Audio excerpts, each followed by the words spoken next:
जब जय अपनी उन यादों के बारे में सोच रहा था जो उसके सपने में आ रही थी, तभी उसे गॉडफादर की आवाज आती है जो उससे कहते हैं, जय अब तुम्हारा कल्टीवेशन वर्ल्ड में कदम रखने का समय आ गया। जी हाँ, गॉडफादर के कहने का मतलब था कि अब जय का अपने आसपास की स्पिरिचुअल एनर्जी के साथ खेलने का समय आ गया है। दरअसल ये सब करने के लिए किसी भी व्यक्ति का फाउंडेशन बनना जरूरी है। फाउंडेशन बनाने से पहले गॉडफादर ने जय को इतनी सारी ट्रेनिंग इसलिए कराई थी ताकि जिस तरह नींव मजबूत होने पर मीनार अधिक मजबूत बनती है, उसी तरह जय की शारीरिक और मानसिक क्षमताएं जितनी प्रभावशाली और मजबूत होंगी, उसका फाउंडेशन उतना ही मजबूत होगा और उसकी आगे की कल्टीवेशन यात्रा उतनी ही मजबूत और सरल होगी। जय ये सुनकर खुश हो जाता है और किसी बच्चे की तरह खुश होते हुए कहता है, सच में। दरअसल फाउंडेशन बनाने के लिए एक मेथड की ज़रूरत होती है जो अलग अलग सेक्ट और अलग अलग फैमिलियों पर अलग अलग होते हैं। इस दुनिया में कई मेथड हैं जो फाउंडेशन बनाने के लिए बने थे, लेकिन जय पर आज तक किसी भी मेथड ने कोई भी काम नहीं किया।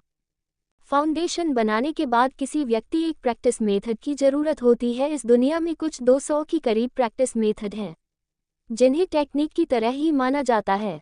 प्रैक्टिस मेथड आम टेक्निक्स से अलग होते हैं क्योंकि ये व्यक्ति के कल्टीवेशन के साथ ही ताकतवर होते हैं। आमतौर पर किसी सेक्ट या फैमिली पर एक या ज़्यादा से ज़्यादा 2 प्रैक्टिस मेथड होते हैं। लेकिन आपको एक राज की बात बताता हूँ, जय के गॉडफादर के पास करीब 10 के लगभग प्रैक्टिस मेथड थे, वो भी अल्फा क्लास के जो सबसे हाई क्लास है। लेकिन गॉडफादर के पास एक और मेथड है जो आज तक किसी ने प्रैक्टिस नहीं किया। इसके बारे में अब आपको आगे पता चलेगा। अब हमें उस पहाड़ी के ऊपर का दृश्य दिखाया जाता है। गॉडफादर कुछ सोचते हुए एक बड़े से बर्तन में कुछ औषधियां मिला रहे होते हैं। तभी वहां जय आता है और गॉडफादर को ग्रीट करता है। गॉडफादर बिना जय की तरफ देखे अपना सर हिला देते हैं और कहते हैं, अपने कपड़े उतारो। जय ये सुनकर थोड़ा झिझकता है। उसे इस तरह देखकर गॉडफादर मुस्कुराते हुए कहते हैं, तुम लड़कियों की तरह शर्मा क्यों रहे हो। ये सुनकर जय जबरदस्ती हंसने की कोशिश करते हुए अपने कपड़े उतारने लगता है। तभी गॉडफादर उस बर्तन में आखिरी औषधि डाल देते हैं। इस बर्तन में एक सुनहरे और थोड़े से बैंगनी रंग का द्रव भरा हुआ है। गॉडफादर कहते हैं, मैंने तुमसे कहा था कि तुम्हारा फाउंडेशन इसलिए नहीं बन पा रहा है क्योंकि तुम्हारे लिए कोई सही मेथड उपलब्ध नहीं है। लेकिन तुम्हारे शरीर में एक पॉइजन है जिसकी वजह से तुम्हारा फाउंडेशन नहीं बन पा रहा था। जय ये सुनकर आश्चर्यचकित होते हुए सोचने लगता है, मुझे पॉइजन देने वाला कौन हो सकता। ये सोचते हुए वह गॉडफादर से कहता है, लेकिन गॉडफादर मुझे पॉइजन देने वाला कौन है और अब तक किसी ने इसे क्यों नहीं देखा। इस पर गॉडफादर कहते हैं, तुम्हें पॉइजन देने वाले का तुम भविष्य में पता लगा लोगे, लेकिन जहाँ तक बात है इस पॉइजन को न ढूंढ पाने की, तो इसका कारण है कि तुम्हारे यहाँ का अल्केमी लेवल बहुत ही कमजोर है और इस पॉइजन को देने वाले लोग बहुत ही पावरफुल थे। इसलिए इस पॉइजन को खत्म करने के लिए तुम्हें इस द्रव में नहाना होगा और इसकी ऊर्जा की मदद से तुम्हें खुद ही इस पॉइजन की चेतना को हराना होगा। जय गॉडफादर की बात सुनकर अपना सिर हिला देता है और उस बर्तन में भरे द्रव में चला जाता है। अब वह मेडिटेट की मुद्रा में बैठ जाता है। उसके चारों एक सुनहरे रंग की एनर्जी घूमने लगती है जो धीरे धीरे उसके शरीर में घुसकर उसकी नसों में फ्लो होने लगती है। यह एनर्जी उसके सभी एक्यूपंक्चर पॉइंट को एक्टिवेट करती हुई उसके डेंटियान में इकट्ठी होने लगती है। तभी हम जय के डेंटियान में एक काले रंग की रोशनी को देखते हैं जो उस एनर्जी का प्रतिरोध कर रही थी। अब जय अपने माइंड स्पेस में चला जाता है। जय पहली बार अपने माइंड स्पेस में आया था, इसलिए वह बहुत ही कंफ्यूज था कि वह कहाँ है। तभी उसे गॉडफादर की आवाज़ आती है, ये तुम्हारा माइंड स्पेस है। माइंड स्पेस वह जगह होती है जहाँ किसी कल्टीवेटर की सॉल रहती है। जो तुम अपने आप को देख रहे हो वो तुम नहीं, तुम्हारी सॉल है। जय गॉडफादर की आवाज़ सुन ही रहा होता है, तभी उसे अपने आसपास किसी के होने का एहसास होता है और वह अपने आसपास देखता है तो उसे एक काले कलर का, जिसके शरीर से काले रंग का धुआं चारों ओर फैल रहा था, अजीब सा बीस्ट दिखाई देता है। जय पहले तो उसे देखकर थोड़ा सा घबरा जाता है, फिर सोचता है कि ये मेरे माइंड स्पेस में क्या कर रहा है। तभी उसे फिर से गॉडफादर की आवाज़ आती है, ये वही पॉइजन हो जो तुम्हें कल्टीवेशन करने से रोकता है। अब तुम्हारी कल्टीवेशन शुरू होना केवल तुम्हारे ऊपर है। अगर तुम इस पॉइजन को खत्म करने में सफल हो जाते हो, तुम कल्टीवेशन कर सकते हो। गॉडफादर की बात सुनकर जय समझ जाता है कि अगर उसे ताकतवर बनना है तो उसे इस जहर को खत्म करना ही होगा। तभी वह पॉइजनस स्पिरिट जय की सॉल पर हमला कर देती है, लेकिन जय उससे बच जाता है। तभी जय महसूस करता है कि उसका शरीर पूरी तरह से पॉइजन से बना हुआ है, अगर उसकी स्पिरिट ने उसे छुआ भी तो वो जख्मी हो जाएगी। तभी उसे फिर से गॉडफादर की आवाज़ आती है, इन औषधियों की एनर्जी का इस्तेमाल कर उसे खत्म करने की कोशिश करो। ये सुनकर जय उन औषधियों की एनर्जी को अपनी साउल के अंदर एब्जॉर्ब कर उसकी एनर्जी से उस पर हमला करने लगता है। इस हमले से वह पॉइजन कमज़ोर हो जाता है, लेकिन अभी भी वह बहुत ही पावरफुल है। इस तरह वह लगभग 10 दिनों तक उस पॉइजन से लड़ता है और 10वें दिन वह अपनी वह एनर्जी जो उसने उन औषधियों से इकट्ठी की थी को एक साथ पूरी इकट्ठी कर उस पॉइजनस स्पिरिट पर हमला कर देता है। इस हमले से एक बहुत ही बड़ा ब्लास्ट हो जाता है। उस ब्लास्ट के बाद वह पॉइजन स्पिरिट पूरी तरह खत्म हो जाती है। लेकिन जय की सॉल उस पॉइजनस स्पिरिट से लड़ने के बाद उसकी सॉल पूरी तरह थक चुकी है। तभी उसे गॉडफादर की आवाज़ आती है, अब तुम्हें इन औषधियों की एनर्जी की मदद से अपनी सॉल पावर को रिकवर करनी चाहिए और अपनी सॉल पावर के लेवल को भी बढ़ाना चाहिए। ये सुनकर जय पूछता है, सॉल पावर क्या होती है? इस पर गॉडफादर कहते हैं, सॉल पावर किसी व्यक्ति की मेंटल स्ट्रेंथ के समान होती है और एल्केमी तथा फॉर्मेशन बनाने में बहुत ही मददगार होती है। मेंटल स्ट्रेंथ और सॉल पावर आगे जाकर एक दूसरे में मर्ज हो जाती है।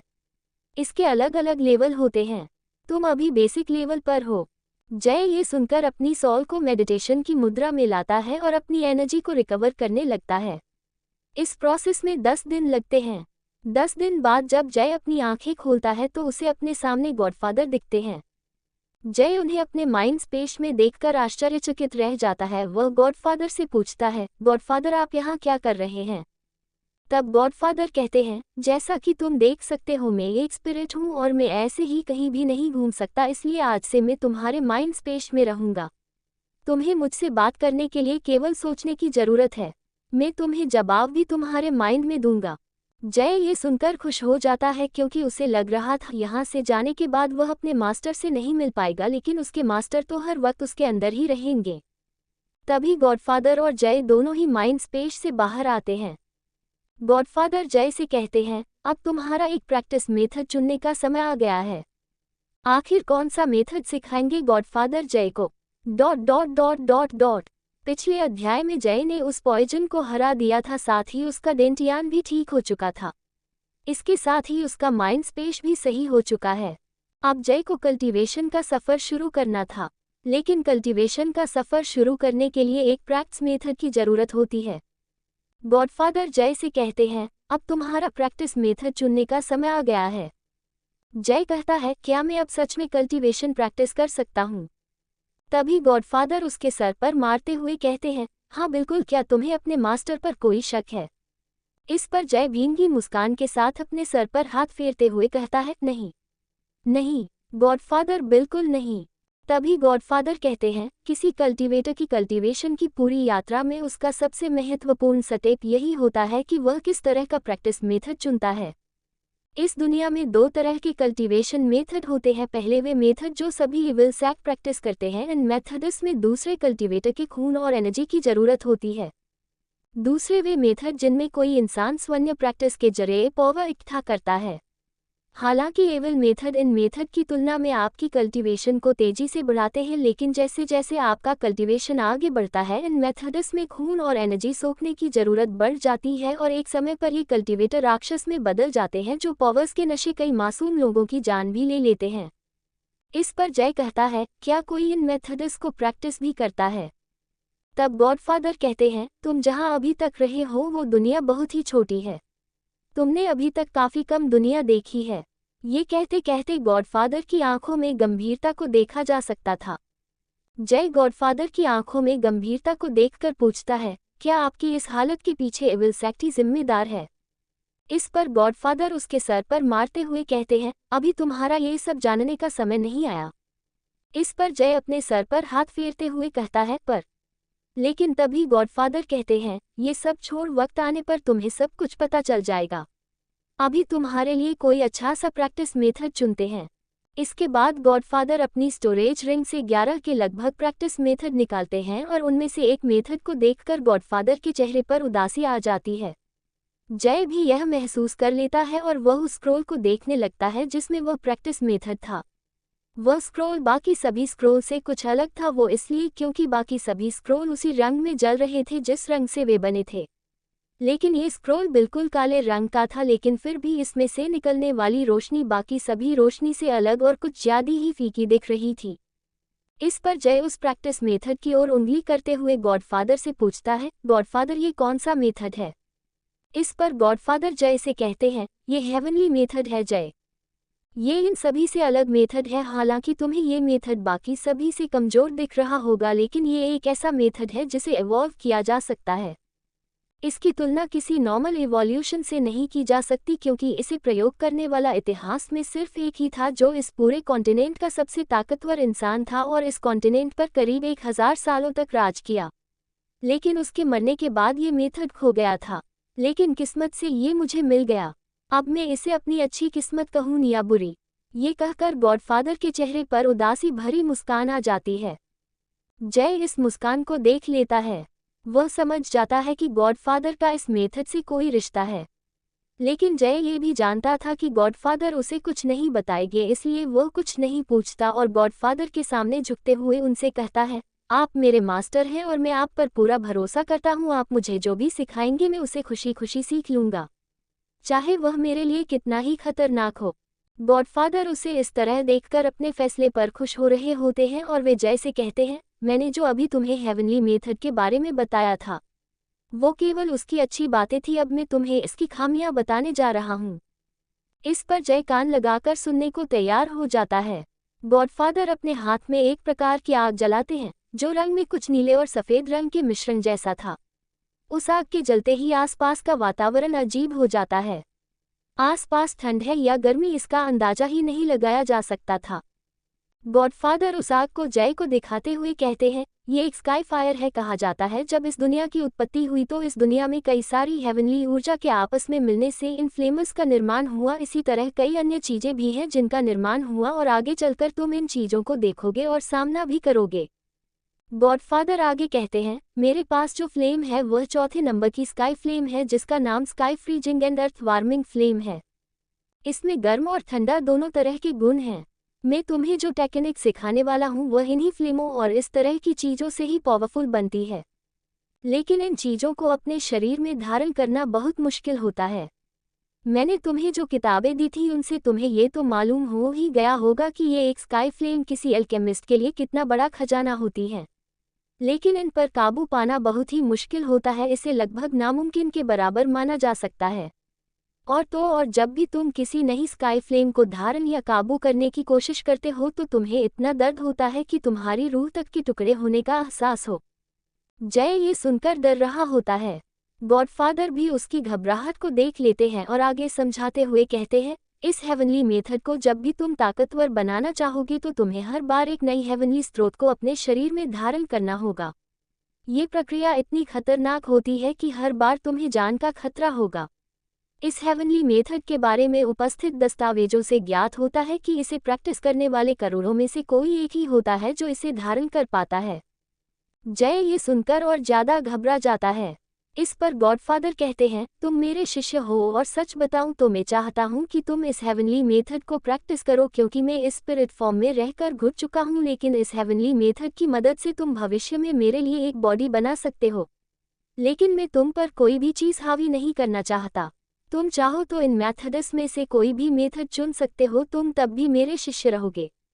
जय गॉडफादर की सारी बातों को सुनकर उनके स्पिरिट रूप को देख रहा होता है और वही ये भी महसूस करने की कोशिश कर रहा होता है कि न जाने कितने समय से गॉडफादर इसी तरह हैं। वह गॉडफादर को देखकर कहता है, मैं जय सिंह आपसे ये वादा करता हूँ मास्टर कि एक दिन मैं आपको आपकी सारी परेशानियों से बाहर निकालूंगा। मैं इतना पावरफुल बनूंगा कि मैं आपके लिए एक बॉडी भी बनाऊंगा। इसके बाद जय उस काले स्क्रोल को ले लेता है जिसमें हेवनली मेथड था। इसके बाद जय गॉडफादर से पूछता है, मैं इसे किस तरह सीख सकता हूँ?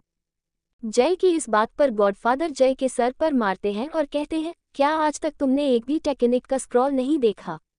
किसी भी मैजिकल स्क्रॉल से टेक्निक सीखने के लिए उसमें अपनी मेंटल स्ट्रेंथ का छोटा सा हिस्सा डालते हैं।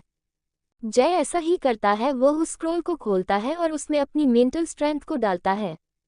जैसे ही जय अपनी मेंटल स्ट्रेंथ उस स्क्रोल में डालता है, उस स्क्रोल में से एक तेज रोशनी निकलती है और सीधे जय के सिर में घुस जाती है और जय की आंखें बंद हो जाती हैं। अब जय को अपने सामने एक इंसान की कई मुद्राएं घूमते हुए दिखाई देती हैं जो किसी प्रैक्टिस की तरह लग रही होती हैं। जय जैसे ही इन्हें समझता, उसके शरीर में कुछ बदलाव होते हैं और इन बदलावों से उसे असहनीय दर्द होता और उसकी चीख भी निकल जाती। लेकिन जय इस दर्द को सहता है। उस मेथड में कुल 108 मुद्राएं थीं। जय एक एक कर इन सभी को समझने लगता है। हर मुद्रा के साथ उसको होने वाला दर्द भी बढ़ने लगता। इसी तरह 9 दिन गुजर जाते हैं। जय अब तक 100 मुद्राओं को सीख चुका है। लेकिन जैसे ही वह 101 मुद्रा को समझने की कोशिश करता है, इस बार उसको होने वाला दर्द पहले से हजारों गुना बढ़ चुका है। वह किसी तरह इस दर्द को भी सह लेता है, लेकिन हम उसके शरीर पर एक क्रैक को देख सकते हैं। गॉडफादर भी ये देख लेते हैं और वे कहीं चले जाते हैं। जय उन मुद्राओं को सीखना जारी रखता है, लेकिन उसके शरीर पर क्रैक भी बढ़ने लगते हैं। अब तक ये क्रैक उसके गर्दन तक पहुंच चुके हैं। जैसे ही वह 108वीं मुद्रा को सीखने लगता है, उसके शरीर पर क्रैक तेजी से फैलने लगता है और वह क्रैक ब्लास्ट होने ही वाले होते हैं, लेकिन तभी गॉडफादर अपनी मेंटल स्ट्रेंथ से इसे रोक देते हैं। इसके बाद गॉडफादर जमीन पर एक जोरदार मुक्का मारते हैं, जिससे वहां एक तालाब बन जाता है और फिर अपनी स्टोरेज रिंग से हजारों औषधियां निकालते हैं और उनका रस निकालने लगते हैं। ये दृश्य ऐसा लग रहा होता है मानो आसमान से गिरते हुए एक झरने से रंगीन धाराएं नीचे गिर रही हों और एक तालाब का रूप ले रही हों। जब गॉडफादर इन औषधियों को पूरी तरह निचोड़ लेते हैं तो वे जय को उस तालाब में डाल देते हैं। इसके बाद हम जय को देखते हैं। उसके शरीर पर पड़ने वाले सभी क्रैक अपने आप भरने लगते हैं। जब सभी क्रैक भर जाते हैं तो हम देखते हैं कि जय का शरीर पहले से काफी आकर्षक हो चुका है। उसका शरीर बहुत ही आकर्षक लग रहा होता है। उसका चेहरा अब पहले से काफी सुंदर हो चुका है। उसके हाथों के मसल्स ऐसे लग रहे होते हैं मानो ये खास उसी के लिए बनाए गए हों। उसके एब्स अब निखर चुके हैं। उसके बाल पहले से थोड़े बड़े हो चुके हैं। इसके बाद उसके शरीर के चारों ओर से एनर्जी उसके डेंटियान में जाने लगती है, और जो डेंटियान पहले केवल एक खाली गोले की तरह था, वह अब एनर्जी से भर चुका है। ये एनर्जी उसकी नसों में फ्लो होने लगती है। अब वह डेंटियान एक आकाशगंगा की तरह दिख रहा था। तभी गॉडफादर उस फ्लेम लॉइन के कोर को भी उसी तालाब में डाल देते हैं जिसे उन्होंने कुछ दिन पहले मारा था। इसकी फ्लेम एक हाफ स्काई फ्लेम मानी जा सकती थी। इस कोर के उस तालाब में जाने से अचानक आसपास का वातावरण गर्म हो जाता है। इस फ्लेम कोर से उस तालाब में हल्के लाल रंग की आग जलने लगती है। तभी ये फ्लेम उस तालाब की एनर्जी की तरह ही जय की नसों में घुस जाती है। जय महसूस कर सकता है कि उसके शरीर का तापमान अचानक बढ़ गया है। तभी उसे गॉडफादर की आवाज आती है, मैंने फ्लेम लॉइन का कोर इस एनर्जी के साथ तुम्हारे शरीर में डाल दिया है। इसे एब्जॉर्ब करो और इस फ्लेम को अपने फाउंडेशन के साथ मर्ज करो। जय ऐसा ही करने लगता है। हालांकि किसी साधारण फ्लेम को अपनाने में ही काफी दर्द का सामना करना पड़ता है, लेकिन जय इस फ्लेम को अपनाने से पहले ही काफी दर्द से गुजर चुका है, इसलिए उसे इस फ्लेम को एब्जॉर्ब करने में अधिक मुश्किल नहीं होती।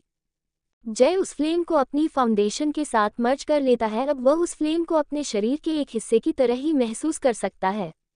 ये फ्लेम जय के फाउंडेशन में बनी आकाशगंगा के बिल्कुल केंद्र में स्थापित हो जाती है, जिस जय अपने शरीर के किसी अंग की तरह ही इस्तेमाल कर सकता है। इसके बाद जय उस फ्लेम को अपने शरीर में घुमाने लगता है। कुछ और देर तक प्रैक्टिस करते रहने के बाद जय अपनी आंखें खोलता है। जैसे ही जय अपनी आंखें खोलता है, एनर्जी की लहर चारों ओर फैल जाती है। इसके तुरंत बाद दूसरी लहर भी चारों ओर फैल जाती है। इसी तरह लगातार 5 लहर फैलती हैं। अब जय फाउंडेशन बिल्डिंग के 5वें लेवल पर पहुंच चुका है। वह महसूस करता है उसकी पावर्स पहले से काफी बढ़ चुकी हैं। उसकी फेरी आई की पावर्स पहले से काफी अधिक हो चुकी है। उसकी मेंटल स्ट्रेंथ अब पहले से काफी अधिक रेंज तक चीजों को महसूस कर सकती है। तभी उसे एहसास होता है कि उस पर पीछे से किसी ने हमला किया है, और वह उछलकर उस हमले से बच जाता है। जय पीछे मुड़कर देखता है तो वे गॉडफादर हैं। तभी गॉडफादर कहते हैं, तुम्हें तुम्हारी कल्टीवेशन जर्नी के लिए मुबारक हो। इस पर जय कहता है, क्या आप मुझसे पल्ला झाड़ने की कोशिश कर रहे हैं? इस पर गॉडफादर कहते हैं, अब तुम मुझसे चाहकर भी पीछा नहीं छुड़ा सकते। और वे दोनों ही हंसने लगते हैं। तभी जय को न जाने क्या महसूस होता है कि वह अपनी फेरी आई से उस पहाड़ी को देखने लगता है जिस पर वे इतने दिनों से रह रहे थे। जय महसूस करता है कि उस पहाड़ी में कुछ तो छुपा है, लेकिन जय जैसे ही गहराई में देखने की कोशिश करता है उसकी मेंटल स्ट्रेंथ झटके के साथ वापस आ जाती है। ये देखकर जय गॉडफादर से कुछ पूछने ही वाला होता है, तभी गॉडफादर कहते हैं, तुम अभी इस चीज के लिए तैयार नहीं, हम फिर कभी यहाँ वापस आकर इस बारे में पता लगाएंगे। जय समझ गया था कि गॉडफादर उसके भले के लिए ही उससे यह कह रहे होंगे, इसलिए वह हाँ में अपना सर हिलाता है। उन दोनों के बीच अब तक एक अच्छा रिश्ता बन चुका है। वे दोनों एक दूसरे को काफी हद तक समझने लगे हैं। खासकर जय समझ चुका है कि उसे अपने गॉडफादर को कैसे खुश करना है। जय गॉडफादर को अब बिल्कुल भी छोड़ना नहीं चाहता है। उनके बीच का रिश्ता अब एक बाप बेटे के रिश्ता जैसा बन चुका है। तभी गॉडफादर कहते हैं, मुझे उस फ्लेम को उपयोग करके दिखाओ। तभी जय उस फ्लेम को अपने हाथ पर जलाकर दिखाता है। ये हल्के नीले रंग की फ्लेम है जो बिल्कुल उस फ्लेम जैसी दिख रही थी जो उस लॉयन के सर पर जल रही थी, जिसे मारकर गॉडफादर जय के लिए उस फ्लेम कोर को लेकर आए थे। इसके बाद गॉडफादर उसे कुछ स्क्रोल देकर उसके माइंड स्पेस में जाते हुए कहते हैं, इन स्क्रोल को अच्छी तरह समझो और मुझे परेशान मत करना, मैं सोने जा रहा हूँ। इसके बाद जय उन्हें पढ़ने लगता है। इनमें से कई एल्केमी के तो कई कुछ फॉर्मेशन के स्क्रोल थे, उनमें से कुछ बेसिक एल्केमी के मैनुअल थे। ... जय ने अब कल्टीवेशन की दुनिया में अपना पहला कदम रख दिया था और ये पहला कदम बहुत ही तेज था, जिससे जय सीधे फाउंडेशन बिल्डिंग के 5वें लेवल पर था। इसके बाद वह 2-3 दिन तक अपनी नई मिली फायर को कंट्रोल करना सीखता है और कुछ पिल्स भी रिफाइन करता है। इसके बाद वह वहां मौजूद कुछ उच्च गुणवत्ता की औषधियों को इकट्ठा करता है। साथ ही उसके मास्टर से ज़्यादा गॉडफादर द्वारा उगाई गई कई औषधियां इकट्ठी करता है।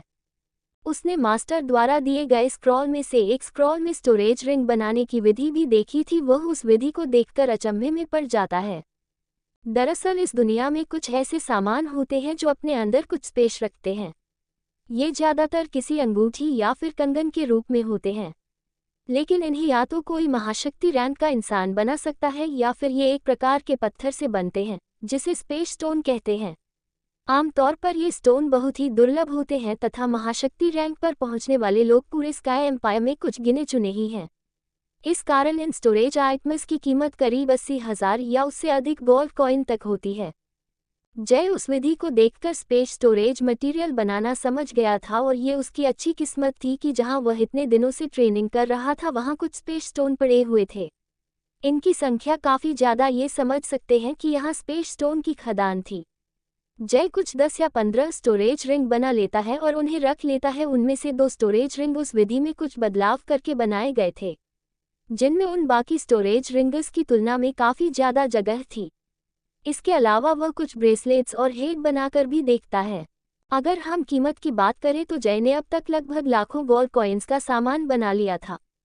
उसके बाद वह उन 2 स्टोरेज रिंग में वहां पर उपस्थित सारा सामान रख लेता है।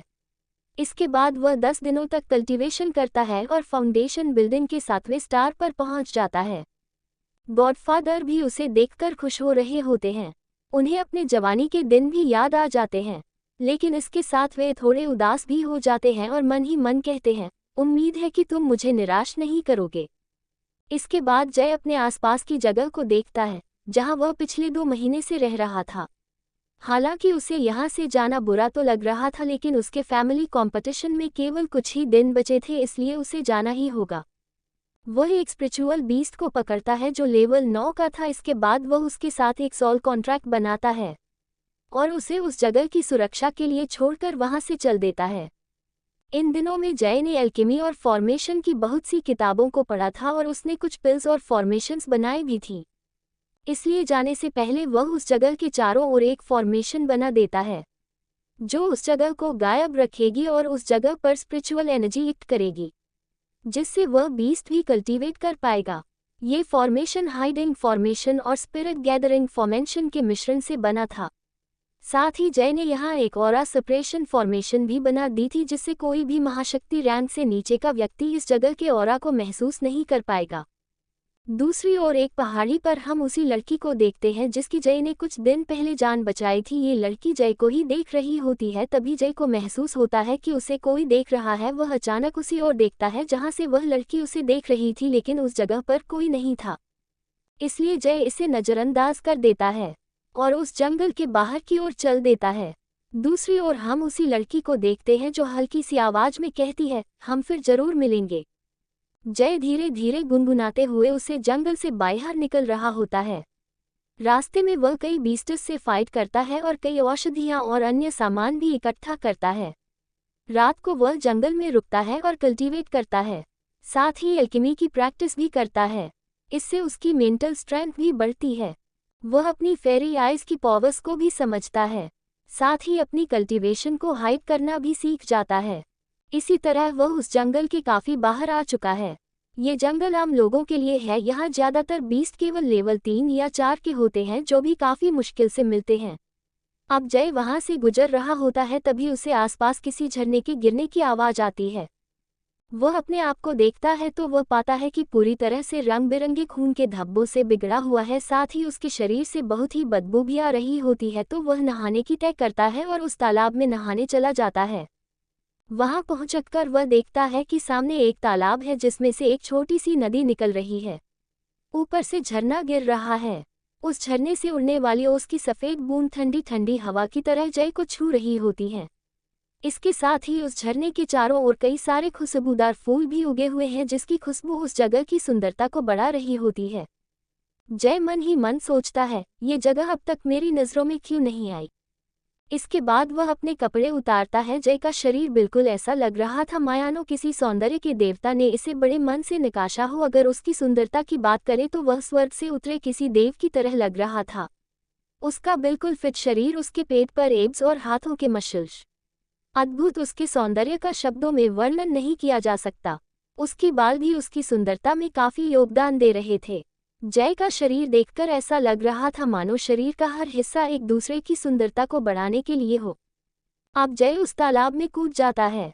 काफी देर तक वह उस झरने में नहाता है और आसपास बह रही हवा को अनुभव करते हुए नहाने का आनंद लेने लगता है। और ले भी क्यों ना, पिछले 2 महीनों से वह नहाया भी था तो पसीने से, और 2 महीने बाद जब वह उस पानी में कूदा तो वह इसका पूरा आनंद लेना चाहता था।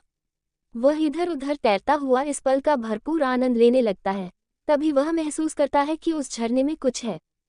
वह अपनी सुप्रीम फेरी आई ओपन करता है और तालाब के भीतर देखता है तो वह पाता है कि वहां एक स्पिरिचुअल बीड है जो कम से कम 1000 साल पुराना है।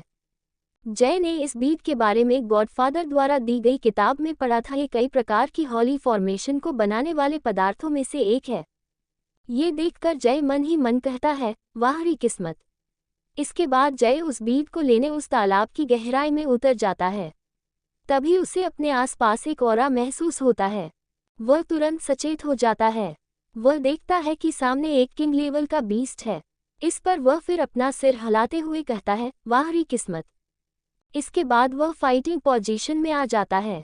वह बीस्ट एक पॉइजन स्नैक होता है जो उस बीट की स्पिरिचुअल एनर्जी को अब्जॉर्ब करने के बाद एक इंसानी रूप ले सकता है। साथ ही उसका लेवल इंसानी कल्टीवेशन के सॉल प्योरीफाइंग लेवल, जिसे याओ लेवल भी कहते हैं, पर पहुंच जाएगा। दरअसल बीस्टर्स कल्टीवेशन के 10 बेसिक लेवल होते हैं, इसके बाद किंग लेवल, और फिर वे इंसानी कल्टीवेशन के सॉल प्योरीफाइंग लेवल पर पहुंच जाते हैं, साथ ही इंसानी रूप भी ले लेते हैं। जय कुछ सोचते हुए कहता है, अगर तुम ये बीड मुझे दे देते हैं और मेरे साथ एक कॉन्ट्रैक्ट बनाते हो तो मैं तुम्हें ब्रेक थ्रू करने में मदद करूंगा। इस पर वह बीस्ट कहता है, तुच्छ इंसान, तुम मुझसे मेरा बीड छीनना चाहते हो और मुझे अपना गुलाम भी बनाना चाहते हो।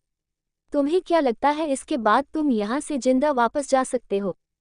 इस पर जय कहता है, तो ये अब तुम्हारी सोच है, लेकिन अगर मार खाते खाते तुम्हारा मन बदले तो मुझे बता देना। इस पर वह बीस्ट गुस्सा होते हुए कहता है, बच्चे अभी तुम्हारी उम्र ही क्या है, लेकिन तुम इतने अहंकारी हो, लगता है तुम्हें सबक सिखाना ही होगा। इस पर जय कहता है, वो तो ठीक है, लेकिन बाद में मत कहना कि पहले तुम्हें मौका नहीं दिया। ये सुनकर वह बीस्ट बहुत ही भड़क जाता है और जय पर अपने पॉइजन से हमला कर देता है। जय फुर्ती के साथ उस हमले से बचता है और अपनी स्पीड के साथ अपनी सीखी गई एलिमेंट मैनिपुलेशन टेक्निक से पानी में मौजूद बहुत सी चट्टानों को कंट्रोल कर उस बीस्ट पर हमला कर देता है, जिससे वह थोड़ा जख्मी हो जाता है। इसके बाद वह उसके सर के पास पहुंचकर अपनी ब्लू फ्लेम से उसके सर पर हमला कर देता है। इस हमले से वह बीस्ट तड़पने लगता है। काफी देर ये दर्द सहने के बाद वह बीस्ट हार मानते हुए कहता है, मास्टर नहीं फादर, प्लीज मैं आपके साथ को कॉन्ट्रैक्ट बनाने के लिए तैयार, प्लीज ये बंद कीजिए।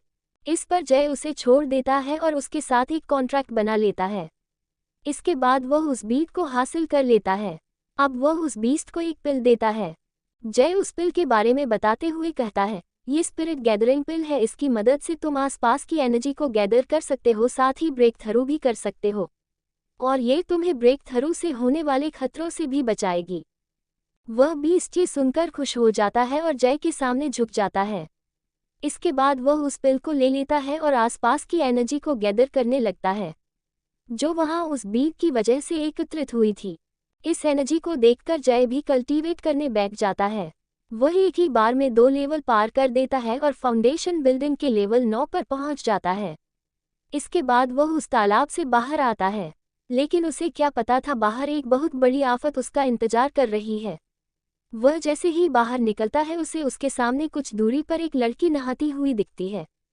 वह लड़की बिल्कुल परियों जैसी सुंदर लग रही थी। उसके काले रंग के भीगे हुए बाल और उसका फिगर किसी भी लड़के को उसके प्रति आकर्षित करने के लिए मोर देन इनफ है। उसका सुंदर चेहरा और फिगर जय को उसकी नजरें हटाने ही नहीं दे रही थी। वह लड़की स्वर्ग से उतरी हुई परी जैसी लग रही थी।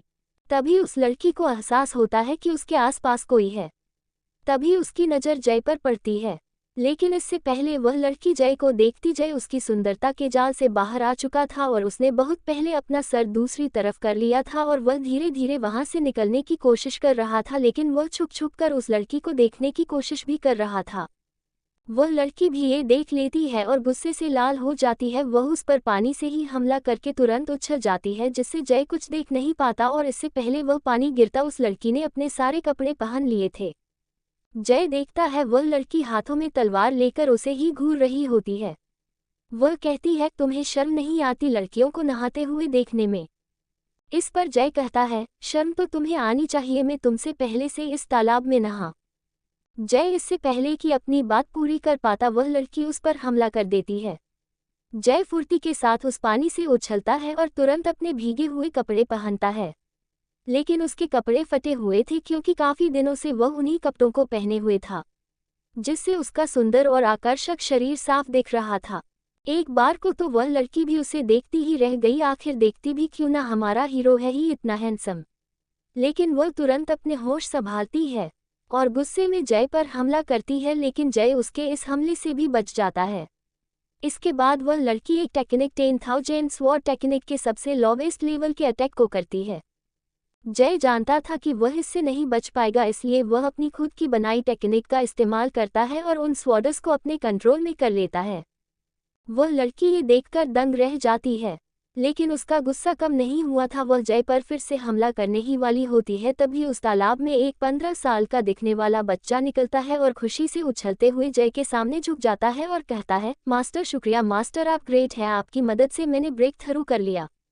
इस पर जय कहता है, पहले तो मुझे मास्टर कहना बंद करो। इस पर वह बीस्ट कहता है, तो फिर मैं आपको यंग मास्टर कहूँगा। इस पर जय कहता है, हाँ ये ठीक है, लेकिन तुम इन मोहतरमा को ये बताओ कि इस तालाब में पहले कौन आया था, ये या मैं? इस पर वह बीस्ट कहता है, आप आए थे मास्टर, इसमें क्या पूछना। अब उस लड़की का गुस्सा भी ठंडा हो चुका था। वह चिढ़ी हुई आवाज में कहती है, हाँ हाँ ठीक है। वह लड़की उस बीस्ट को कोई बच्चा ही समझ रही होती है, वह उसके कल्टीवेशन को देख सकती थी। वह लड़की फाउंडेशन बिल्डिंग के 9 लेवल के पीक पर थी। वह सोचती है, ये बच्चा इस लड़के को यंग मास्टर कह रहा है, और यह इतनी छोटी सी उम्र में सॉल प्योरीफाइंग रियल में है। आखिर यह है कौन, और मैं इस लड़के का कल्टीवेशन भी नहीं देख पा रही हूँ। जय भी उस लड़की के मन की बात को समझ जाता है और उससे कहता है, ये कोई बच्चा नहीं है, ये मुझसे कहीं ज्यादा बुरा एक स्नेक है जो मुझे अभी इसी तालाब में मिला था। मेरी इससे फाइट हुई जिसमें मैंने इसे हरा दिया और इसके साथ कॉन्ट्रैक्ट बनाया, साथ ही इसकी ब्रेक थ्रू में मदद की, और जब मैं बाहर आया तो आगे का माजरा तो तुम जानती ही हो। इस पर उस लड़की का चेहरा थोड़ा सा लाल हो जाता है, साथ ही वह थोड़ा चिढ़ भी जाती है। जय उसे अपने बारे में कुछ नहीं बताता। तभी वहां एक लड़की और कुछ व्यक्ति आते हैं। जय जब उनके कल्टीवेशन को देखता है तो वो दंग रह जाता है। वह समझ जाता है कि सामने वाली लड़की का बैकग्राउंड बहुत ही पावरफुल। अब तक हमने देखा कि जय की उस लड़की से थोड़ी सी लड़ाई हो गई थी, लेकिन जब सारी गलतफहमी दूर हो गई तभी वहां कुछ व्यक्ति जिन्होंने लगभग एक जैसे कपड़े पहने हुए थे और जिनका चेहरा मास्क से ढका हुआ था आ गए। उनके साथ एक लड़की भी आई। वह लड़की आने के साथ ही उस लड़की जो जय के साथ लड़ रही था के सामने थोड़ा सा झुकते हुए कहती है, प्रिंसेस अभी हमें यहाँ से कुछ आवाजें आई, क्या हुआ? आप ठीक तो हैं और ये लड़का कौन है? इस पर वह लड़की कहती है, कुछ नहीं हुआ लिली, और इस लड़के को मैं भी नहीं जानती, बस हमारे बीच कुछ गलतफहमी हो गई थी। तभी लिली उस लड़के को देखती है और अपनी आवाज को थोड़ा सख्त करते हुए कहती है, ए लड़के तुम कौन हो? तुम यहाँ क्या कर रहे हो? इस पर जय अपनी आवाज में थोड़ी सी हंसी लाते हुए कहता है, मैं यहाँ क्या कर रहा हूँ? अरे पूछना तो मुझे चाहिए कि तुम्हारी प्रिंसेस यहाँ क्या कर रही थी? मुझे शांति से नहाने भी नहीं दिया। इस पर आगे लिली कुछ और कहना चाहती थी लेकिन वह लड़की उसे कुछ भी कहने से रोक देती है। और रोके भी क्यों, कोई लड़की क्यों चाहेगी किसी को पता चले कि किसी लड़के ने उसे नहाते हुए देखा। इन सब से हट के जब जय की नज़र उन व्यक्तियों पर जाती है जो उस लड़की के साथ आए थे तो वो दंग रह जाता है, क्योंकि उनमें से प्रत्येक व्यक्ति धर्म रैंक पर था, जबकि पूरी मिंग सिटी में केवल 4 ही धर्म रैंक के योद्धा थे, वो भी अपनी अपनी फैमिलीज के हेड थे। तभी उसके कानों उसी लड़की की मधुर आवाज जाती है, क्योंकि अब उस लड़की का गुस्सा शांत हो चुका था। मेरा नाम राधिका अग्रवाल है, वैसे क्या मैं तुम्हारा नाम जान सकती हूँ? जय ये सुनकर कहता है, मेरा नाम जय है। जय अब तक समझ चुका था कि सामने खड़ी लड़की का बैकग्राउंड क्या है। वह पूरे स्काई एम्पायर की 2 पावरफुल फैमिलीज में से एक अग्रवाल फैमिली की प्रिंसेस है, लेकिन जय अब इस सोच में पड़ जाता है कि इतनी बड़ी फैमिली के लोग यहाँ क्या कर रहे हैं। तभी वह अपनी फेरी आई एक्टिवेट करता है और उन सब के शरीर को देखने लगता है। तभी वह देखता है कि उस लड़की शरीर में कुछ असामान्य है। ये हल्के नीले रंग का स्कॉर्पियन पॉइजन था। अब वह समझ जाता है कि वे वहाँ क्यों आए हैं। जय को यह अच्छी तरह याद था कि 20 दिन बाद मिंग सिटी के होलकर ऑक्शन हाउस में एक ऑक्शन होने वाला है जिसमें हेवनली डिटॉक्सिफाइंग पिल की नीलामी भी होनी है। जय जब ये सब सोच रहा था तभी उसके कानों में फिर से उस लड़की की आवाज आती है, वैसे तुम कहाँ जा रहे हो? इस पर जय कहता है, मैं मिंग सिटी जा रहा हूँ। तभी वह लड़की कहती है, हम भी वहीं जा रहे हैं, तो तुम हमारे साथ चल सकते हो। जय ये सुनकर अचंभे में पड़ जाता है, क्योंकि आमतौर पर बड़ी फैमिलीज के वारिस बहुत ही घमंडी होते थे, लेकिन इस लड़की में तो बिल्कुल भी घमंड नहीं था। दूसरी ओर वह लड़की समझती है कि जय उन गार्ड्स को देखकर डर गया है, इसलिए जवाब देने में हिचकिचा रहा है। इस पर वह कहती है, तुम्हें डरने की कोई जरूरत नहीं है, ये मेरे गार्ड्स हैं, ये तुम्हें कुछ नहीं करेंगे। जय राधिका की यह बात सुनकर मन ही मन हंसने लगता है और सोचता है, क्या ये लड़की मुझे कोई बच्चा समझ रही है? वह कहता है, ऐसी कोई बात नहीं है, मुझे मिंग सिटी जाने से पहले कुछ काम है, इसलिए मैं तुम्हारे साथ नहीं चल सकता, लेकिन तुम चाहो तो मेरे साथ चल सकती हो। राधिका को जय की यह बात बिल्कुल समझ नहीं आती, लेकिन तभी जय अपनी बात को आगे बढ़ाते हुए कहता है, तुम जो हेवन डिटॉक्सिफाइंग पिल लेने जा रही हो वह तुम्हारे अंदर उपस्थित पॉइजन को पूरी तरह समाप्त नहीं कर सकता, बल्कि यह पिल केवल तुम्हारे पॉइजन को 1 महीने के लिए सप्रेश कर देगा। लेकिन इसके बाद ये पॉइजन अपना असर फिर से दिखाने लगेगा, और जहाँ तक मैं समझ पा रहा हूँ इस पॉइजन को तुम्हारे शरीर में करीब 1 साल हो गया होगा। इसका मतलब इस पॉइजन की चेतना भी जाग गई होगी। अब तुम्हारे पास सिर्फ 2 महीने हैं, अगर 2 महीने में इस पॉइजन का इलाज नहीं किया गया तो तुम्हारी जान को खतरा हो सकता है। राधिका और बाकी सब जय की इन बातों को सुनकर दंग रह जाते हैं। वे ये सोचने लगते हैं कि इस लड़के को कैसे पता कि हम यहाँ हेवन डिटॉक्सिफाइंग पिल लेने आए हैं, और इसे प्रिंसेस के पॉइजन के बारे में भी पता है। ये सोचकर प्रिंसेस के गार्ड जय को घेरने की नज़र से देखने लगते हैं। तभी वहाँ एक भारी आवाज आती है, बच्चे लगता है तुम्हें अपने पैर पर कुल्हाड़ी मारने की आदत है।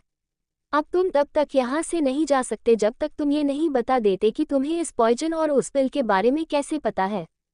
जय ये सुनकर उस दिशा में देखता है जहाँ से यह भारी भरकम आवाज आई थी। वह देखता है कि सामने से एक 45-46 साल का आदमी आ रहा है। जय उसके कल्टीवेशन को देखकर दंग रह जाता है। वह शक्ति रैंक पर था, लेकिन फिर भी जय अपने आप को शांत करते हुए कहता है, रही बात उस हेवन डिटॉक्सिफाइंग पिल की, तो वह एक मामूली सी पॉइजन को डिटॉक्सिफाई करने वाली पिल है। और अगर बात करें कि मुझे इस लड़की के पॉइजन के बारे में कैसे पता, तो आपको बता दूं कि मैं एक केमिस्ट हूँ। जय की यह बात सुनकर वह आदमी जिसका नाम कर्ण अग्रवाल था, वह अग्रवाल फैमिली की एक छोटी सी ब्रांच का हेड था और प्रिंसेस की सेफ्टी को नज़र में रखते हुए यहाँ आया था, दंग रह जाता है, क्योंकि आमतौर पर रैंक 3 के एल्केमिस्ट भी प्रिंसेस के पॉइजन को डिटेक्ट नहीं कर पा रहे थे, लेकिन जय की उम्र का रैंक 3 का एल्केमिस्ट, वो भी ऐसी छोटी जगह पर। ऐसे में केवल 2 ही संभावनाएं थी कि या तो इस लड़के के उद्देश्य ठीक नहीं या फिर ये सच में एक उच्च कोटि का एल्केमिस्ट है।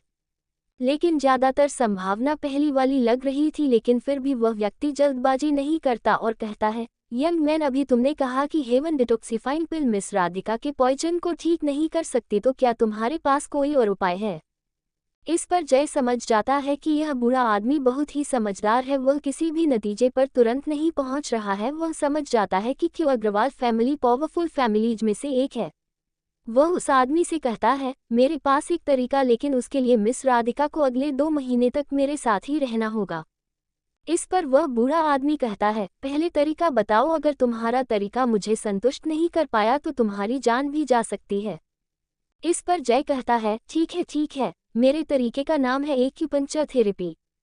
वह बूढ़ा आदमी स्वन्या एक रैंक 3 का एल्केमिस्ट था। वह इस तरीके को सुनकर दम रह जाता है। यह एक ऐसी थेरेपी जो शरीर से किसी प्रकार के हानिकारक पदार्थ को बाहर निकाल सकती है।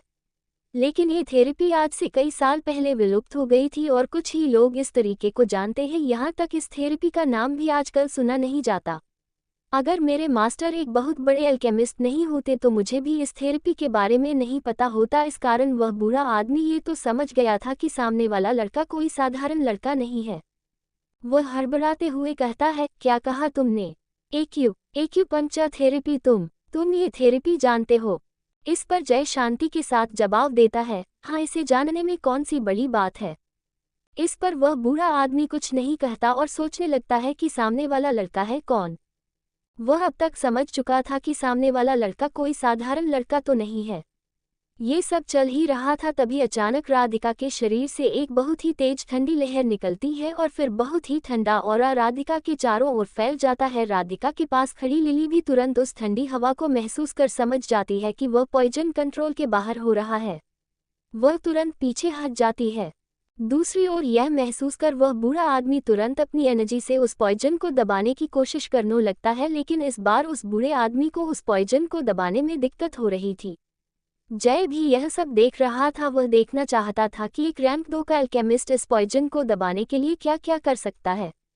लेकिन जब जय देखता है कि परिस्थिति कंट्रोल के बाहर जा रही है तो वह तुरंत तैयार हो जाता है। वह तुरंत उन गार्ड्स के पास से एक चाकू लेता है। ये देखकर वे गार्ड्स उस पर हमला करने को होते हैं, लेकिन तभी वह बूढ़ा आदमी उन्हें इशारे से रोक देता है। जय अपने हाथ में उस फ्लेम को जलाता है जिसे उसने लॉइन फ्लेम का नाम दिया था। उस फ्लेम की मदद से वह उस चाकू को पिघलाता है और करीब 9 सुइयां बना लेता है। इसके बाद उन सुइयों को वह कंट्रोल करते हुए राधिका के हट के पास के सभी एक्यूपंक्चर पॉइंट पर चुभा देता है। इसके बाद वह उस फ्लेम की मदद से हीट एनर्जी को राधिका के शरीर में भेजने लगता है। करीब 2 मिनट बाद वह पॉइजन कमजोर पड़ जाता है और राधिका बिल्कुल ठीक हो जाती है, लेकिन वह बेहोश हो जाती है। इसके बाद जय एक गहरी सांस के साथ अपनी थकान को दूर करने की कोशिश करता है और अपने हाथ को देखता है। वह देखता है कि उसका हाथ बर्फ से जम चुका है। वह अपनी फ्लेम को एक्टिवेट कर उस बर्फ को पिघला देता है और उस बूढ़े आदमी से कहता है, राधिका की वर्तमान स्थिति को देखकर मैं कह सकता हूँ अगर अगले 15 दिन में इसका इलाज शुरू नहीं हुआ तो फिर आपकी प्रिंसेस को कोई नहीं बचा पाएगा। फिर जय अपनी स्टोरेज रिंग से एक पिल निकालता है और कहता है, ये हेवनली डिटॉक्सिफाइंग पिल है जिसे लेने के लिए आप मिंग सिटी के ऑक्शन जा रहे हैं। ये इस पॉइजन को अगले 1 महीने तक सप्रेश करेगा। लेकिन अगर आपको मुझ पर भरोसा हो तो आप मुझसे अपनी प्रिंसेस का इलाज करा सकते हैं। मैं नहाने जा रहा हूँ, आपके पास सोचने के लिए कुछ वक्त है। और रही बात इस पिल की, तो इस पिल के बदले मुझे पहनने के लिए नए कपड़े तो मिल ही सकते हैं। इसके बाद जय उस बीस्ट जो बच्चे के रूप में था के साथ उस तालाब की ओर चला जाता है जहाँ वह पहले नहा रहा था। दूसरी ओर कर्ण अग्रवाल के मन में कई सारी चीजें एक साथ घूम रही थी। वह सोच रहा था, ये लड़का कौन है, क्या मुझे इस पर भरोसा करना चाहिए। तभी राधिका को होश आता है। वह अब पहले से अधिक फुर्तीला और फ्रेश महसूस कर रही थी। वह अपनी शक्तियों को भी पहले से अधिक महसूस कर पा रही थी। वह कहती, क्या मेरा पॉइजन ठीक हो गया? इस पर कर्ण उसकी नब्ज को चेक कर बताता है, अभी तक नहीं, लेकिन उस लड़के ने आपके शरीर की पॉइजन को काफी हद तक सप्रेश कर दिया है। इस पर राधिका चौंकते हुए कहती है, क्या वह लड़का इतना टैलेंटेड है? मुझे अच्छी तरह याद है कि आप भी इस पॉइजन को सप्रेश करने कठिनाई महसूस करते हैं। क्या वह कोई उच्च रैंक का अल्केमिस्ट है? इस पर कर्ण कहता है, पता नहीं, मैं भी उस लड़के के कल्टीवेशन को नहीं देख पा रहा था और तो और मैं उसके शरीर से मुझसे भी कहीं ज्यादा मेंटल स्ट्रेंथ महसूस कर पा रहा था। लेकिन वह कह रहा था कि वह आपके पॉइजन को ठीक कर सकता है। इस पर राधिका कहती है, ये तो बड़ी अच्छी बात है, तो उससे कहो कि वो जल्द ही इस पॉइजन को ठीक करे। इस पर कर्ण कहता है, लेकिन प्रिंसेस, उसने कहा है कि आपको 2 महीने के लिए उसके साथ ही रहना होगा, तभी वो आपका इलाज कर पाएगा। वो हमारे साथ नहीं चल सकता क्योंकि उसे कुछ जरूरी काम है, इसलिए उसने कहा है कि आपको ही उसके साथ रहना होगा। इस पर राधिका गुस्सा हो जाती है क्योंकि आखिर वह थी तो प्रिंसेस ही, और एक प्रिंसेस के लिए किसी साधारण लड़के के सामने झुकना उसे गुस्सा तो दिलाएगा ही। वह गुस्से में कहने लगती है, उसके ये कहने पर आपने उसे पकड़ा क्यों नहीं? जब उसे थोड़ा सा पाठ पढ़ाया जाता तो वह अपने आप समझ जाता कि कैसे व्यवहार किया जाता है और कैसे नहीं। इस पर कर्ण उसे समझाते हुए कहता है, प्रिंसेस आप प्लीज शांत हो जाए, मुझे लगता है ये लड़का कोई साधारण लड़का नहीं है, क्योंकि ये उस मेथड को भी जानता है जो आज से कई साल पहले विलुप्त हो गया था, तथा वर्तमान में ये केवल सेंट्रल कॉन्टिनेंट में है, और आप सेंट्रल कॉन्टिनेंट के बारे में तो जानती ही हैं। मेरी सलाह है कि आपको उसके साथ 2 महीने के लिए रुक जाना चाहिए। आपके पिताजी के साथ मैं बात कर लूंगा। अगर आपको कुछ टेंशन हो रही तो मैं आपको बता दूं कि लिली आपके साथ ही जाएगी। इस पर राधिका सोचने लगती है, तभी कर्ण आगे कहता है, प्रिंसेस उसने कहा है कि आपके पास केवल 15 दिन है, अगर अगले 15 दिनों में आपका इलाज शुरू नहीं हुआ तो कोई भी आपको नहीं बचा सकता। दूसरी ओर जय उस तालाब में नहा रहा है और उस बीस्ट से अपने हाथों और पैरों की मालिश करवा रहा है। तभी उनमें से एक गार्ड उसके लिए नए कपड़े पास में ही रख जाता है। इस पर वह बीस्ट पूछता है, यंग मास्टर क्या आपको मैडम पसंद आ गई हैं? ये सुनकर जय थोड़ा सा शर्मा जाता है, लेकिन तुरंत कहता है, हमारे चाहने से क्या होता है भैया, जो होता मंजूर खुदा होता है, मैं तो बस उसकी मदद कर रहा हूँ क्योंकि मुझे उसका व्यवहार पसंद आया, क्योंकि इतनी पावरफुल फैमिली से होने के बावजूद उसमें इतना ज्यादा घमंड नहीं है। ये कहकर वह तालाब से बाहर निकलता है और अपने कपड़े बदलने लगता है और उस गार्ड द्वारा लाए गए नए कपड़ों को पहन लेता है। उन कपड़ों जय पहले से कहीं ज्यादा हैंडसम लग रहा था। इसके बाद जय वहां से राधिका और कर्ण के पास आ जाता है। जैसे ही राधिका और लिली उसे उन कपड़ों में देखती है, वे दोनों उसे देखती ही रह जाती है, वे दोनों उसकी सुंदरता में खो जाती है। लेकिन जैसे ही राधिका की नज़र जय से थोड़ी हटती है और लिली पर जाती है, वह देखती है वह भी जय को देख रही होती तो उसे घूरती है और दूसरी तरफ देखने का इशारा कर देती है। अब तो आप समझ ही गए होंगे ये क्या है। ये जलन है बाबू भैया, जलन। अब राधिका फिर से जय को देखने लगती है, तभी जय उसे ऐसा करते हुए देख लेता है। वह पूछता है, क्या हुआ, तुम मुझे ऐसे क्यों देख रही हो? इस पर राधिका का चेहरा लाल हो जाता है और वह अपना चेहरा दूसरी ओर कर लेती और कहती है, ये मुझे क्या हो रहा है? तभी जय पूछता है, तो क्या तय किया आप लोगों ने? अब तक हमने देखा जय कर्ण को फैसला लेने की बोलकर नहाने के लिए चला जाता है। जब जय वापस आता है तो वह उन लोगों से उनके फैसले के बारे में पूछने लगता है। तब कर्ण आगे आकर जय से कहता है, हम तैयार हैं, आज से 2 महीने तक प्रिंसेस राधिका आपके साथ ही रहेंगी। लेकिन अगर आपने प्रिंसेस राधिका के साथ कुछ भी गलत करने की कोशिश की या फिर उन्हें कुछ भी हुआ तो आपको कोई भी नहीं बचा पाएगा। इस पर जय उनसे कहता है, हाँ ठीक है, कुछ नहीं होगा तुम्हारी प्रिंसेस को। ठीक है, तो हम अब यहाँ से निकलने वाले हैं। मैं नहीं चाहता कि मैं भीड़ के आकर्षण का शिकार हूँ, इसलिए मैं आपके इस काफिले के साथ नहीं चलने वाला। इस पर कर्ण कहता है, हमारा यहाँ आने का उद्देश्य प्रिंसेस के लिए इलाज ढूंढना था जो अब पूरा हो चुका है, इसलिए अब हमारा यहाँ कोई काम नहीं, इसलिए हम अब यहाँ से चलते हैं। लेकिन हम प्रिंसेस को आपके साथ अकेले नहीं जाने दे सकते, इसलिए लिली भी आप लोगों के साथ जाएगी। जय ये सुनकर कहता है, ठीक है, मुझे कोई दिक्कत नहीं है, अब हम यहाँ से निकलने वाले हैं तो तुम दोनों अपने साथ जरूरी सामान ले लो और 15 मिनट में मुझे तालाब के पास मिलो। और वह कर्ण से कहता है, अब आप जा सकते हैं। इसके बाद राधिका और लिली अपने लिए जरूरी सामान ले लेती है। इनमें से लिली ने अपने लिए केवल मेकअप का सामान रखा था, लेकिन राधिका ने कुछ ज्यादा सामान नहीं रखा, केवल 2 या 3 जोड़ी कपड़े और थोड़ी बहुत अन्य चीजें। इसके बाद राधिका कर्ण से कहती है, अंकल क्या आप सच में इस पर भरोसा कर रहे हैं? इस पर कर्ण कहता है, प्रिंसेस आप चिंता मत कीजिए, हमने हमारी फैमिली की ब्लैक फोर्स को आपके पीछे लगा दिया है। अगर उसने आपके साथ कुछ भी करने की कोशिश की तो ब्लैक फोर्स तुरंत एक्शन लेगी। इस पर राधिका ज्यादा कुछ नहीं कहती और उन्हें अलविदा कहकर तालाब की ओर चली जाती है और कर्ण भी काफिले को लेकर वहां से चला जाता है। जब राधिका और लिली तालाब के पास पहुंचती है तो वे देखती है कि जय एक चट्टान पर बैठकर मेडिटेशन कर रहा है और वह 20 बच्चा उसके पास खड़ा है। तभी जय अपनी आंखें खोलता है और कहता है, ठीक है चलो। इसके बाद वे सभी मिंग सिटी की ओर चल देते हैं। वे जंगल की ही एक पगडंडी से होकर मिंग सिटी के मुख्य द्वार के सामने आ जाते हैं। ये मिंग सिटी के 3 मुख्य द्वारों में से एक था जिस पर सिंह फैमिली का कब्जा था। वे लोग देखते हैं कि वहां काफी सारे राहगीरों की भीड़ लगी हुई है। इनमें कई लोग 15 दिन बाद होने वाले ऑक्शन के लिए आए हैं तो कई लोग व्यापार के लिए। इनमें कई सारे अल्केमिस्ट भी थे जो औषधियों के लिए यहाँ आए हैं। राधिका उस भीड़ को देखकर कहने लगती है, इस तरह तो हम 3 घंटे तक अंदर नहीं जा सकते। राधिका की यह बात सुनकर जय उसे देखकर मुस्कुराने लगता है और जोर से सीटी बजाता है। उसकी सीटी सुनकर उस द्वार पर खड़े सैनिक उसी ओर देखने लगते हैं, लेकिन जय ने ये सीटी उन सैनिकों के लिए नहीं बल्कि अपने घोड़े के लिए बजाई थी जिसे उसने पहले ही देख लिया था। इस सीटी को सुनते ही वह घोड़ा तुरंत भागकर जय के पास जाता है और उसके साथ खेलने लगता है। जय उस पर हाथ फेरते हुए कहता है, कैसे हो? इस पर वह घोड़ा अपनी आवाज में जवाब देने की कोशिश करता है।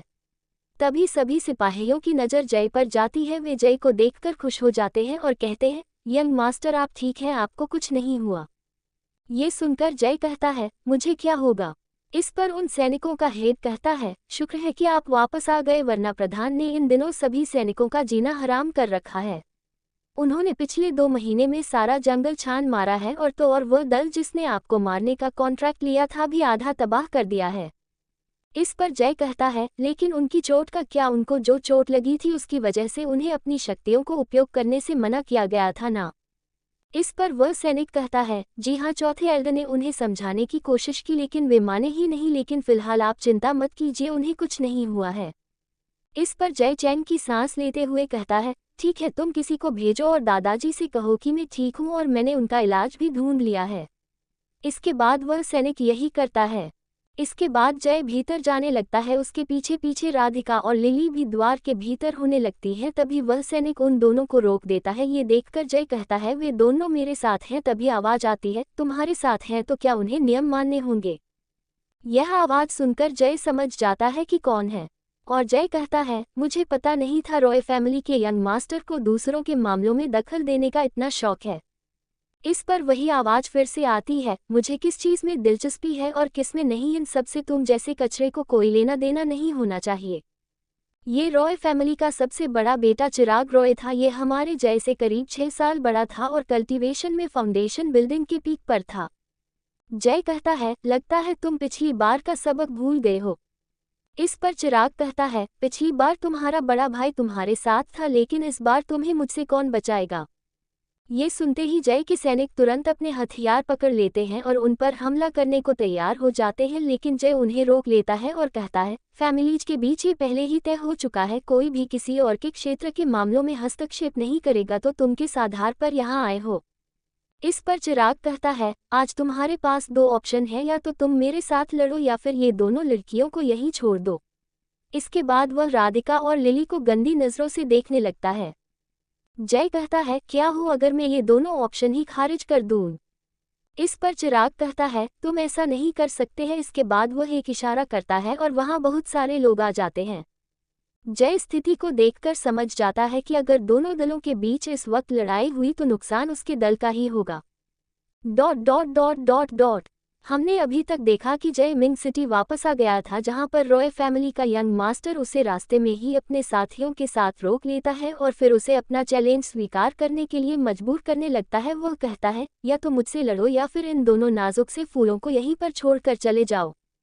इस पर जय मुस्कुराता है और कहता है, अब तुम्हें अपने हाथ पैर सलामत देखना अच्छा नहीं लगता तो इसमें मैं क्या ही कर सकता हूँ, लेकिन बाद में मत कहना कि मैंने तुम्हें बताया नहीं। जय ने ये चैलेंज इसलिए भी स्वीकार किया था क्योंकि जब से उसने कल्टीवेशन शुरू किया था तब से उसकी किसी दूसरे वॉरियर से लड़ाई नहीं हुई थी। ये सुनकर चिराग रॉय जोर जोर से हंसता है और कहता है, पता नहीं एक बिना किसी कल्टीवेशन वाले कचरे में इतना घमंड कहाँ से आया है? क्या कोई सस्ता नशा करके आया है? ये सुनकर जय कहता है, मेरा तो पता नहीं, लेकिन इतना बता सकता हूँ कि इस लड़ाई के बाद तुम होश में रहोगे या नहीं। तभी एक सैनिक जय के पास आकर कहता है, यंग मास्टर आप इसकी बातों पर ध्यान मत दीजिए, ये तो आपको भड़काने की कोशिश कर रहा है। इस पर जय कहता है, तुम चिंता मत करो, आज रॉय फैमिली के यंग मास्टर को सिंह फैमिली की मेहमान नवाजी दिखाते हैं। तभी चिराग कहता है, क्या हुआ जय, अब तुम्हें डर तो नहीं लग रहा? लेकिन अब बहुत देर हो चुकी है, अगर अब तुम इस लड़ाई से पीछे हटे तो न जाने इस सिटी में तुम्हारी फैमिली की क्या ही इज्जत रह जाएगी। ये सुन जय कहता है, इज्जत की चिंता तुम ना ही करो तो तुम्हारे लिए अच्छा होगा, क्योंकि अपने से 7 साल छोटे किसी लड़के को चैलेंज कर तुमने अपनी फैमिली की इज्जत पहले ही बढ़ा दी है। अगर तुम हार गए तो तुम्हारी फैमिली की इज्जत में तो 4 चांद लग जाएंगे। ये सुनकर चिराग चिल्लाते हुए कहता है, जय मैं तुम्हें जिंदा नहीं छोड़ूंगा। तब जय कहता है, अब कब तक भौंकते रहोगे, चलो लड़कर ही फैसला कर लेते हैं। ये सुनते ही चिराग जय पर एक पहली क्लास की मीडियम लेवल की टेक्निक से हमला कर देता है। वह चिल्लाते हुए कहता है, first class medium level wolf palm technique. इसके बाद चिराग के पीछे एक भेड़िया बन जाता है और वह भेड़िया लाल रंग का था। इसके बाद ये भेड़िया अपने पंजे से जय पर हमला कर देता है। जय इस हमले को अपनी ओर आता देखकर कुछ नहीं करता। ये देखकर राधिका, लिली और वह बीस्ट बच्चा सोचने लगते हैं कि जय कुछ कर क्यों नहीं रहा। वे थोड़ा परेशान भी हो रहे होते हैं। दूसरी ओर जय की फैमिली के सैनिक बहुत ज्यादा डर रहे होते हैं। इसके साथ जो लोग उस द्वार पर सिटी में घुसने के लिए खड़े थे वे भी इस लड़ाई को देखकर जय के लिए बुरा महसूस कर रहे थे। वे आपस में बात कर रहे होते हैं कि जब ये लड़का इतना ताकतवर नहीं था तो उसने ये चैलेंज स्वीकार क्यों ही किया। तभी दूसरा आदमी कहता है, अरे बाबू भैया कहते हैं ना, विनाशकाले विपरीत बुद्धि। लोगों की बातें इसी तरह चल रही होती है। तब तक चिराग का हमला जय के बिल्कुल करीब पहुंच चुका था। तभी अचानक जय के शरीर में कुछ हलचल होती है और वह हमला सीधे जय से टकरा जाता है। इस हमले से टकराने के कारण वहां चारों ओर धूल उड़ने लगती है, जिसकी वजह से वहां कुछ भी साफ नहीं दिख रहा था। सभी समझने लगते हैं कि अब तो जय के हाथ या पैर टूट चुके होंगे। दूसरी ओर राधिका और लिली भी और ज्यादा परेशान होने लगती हैं।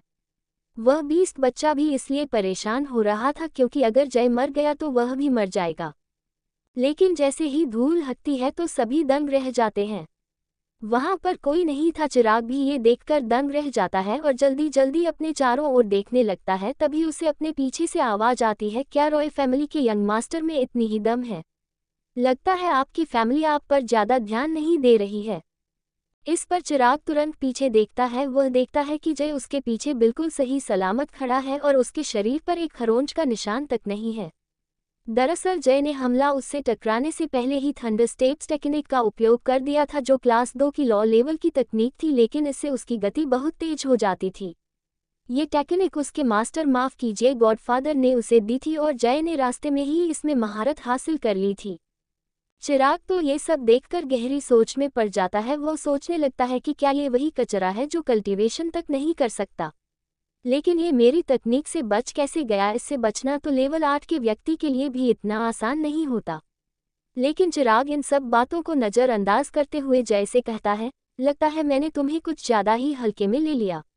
अगर तुम इतने ही पावरफुल हो तो इस हमले से बचकर दिखाओ।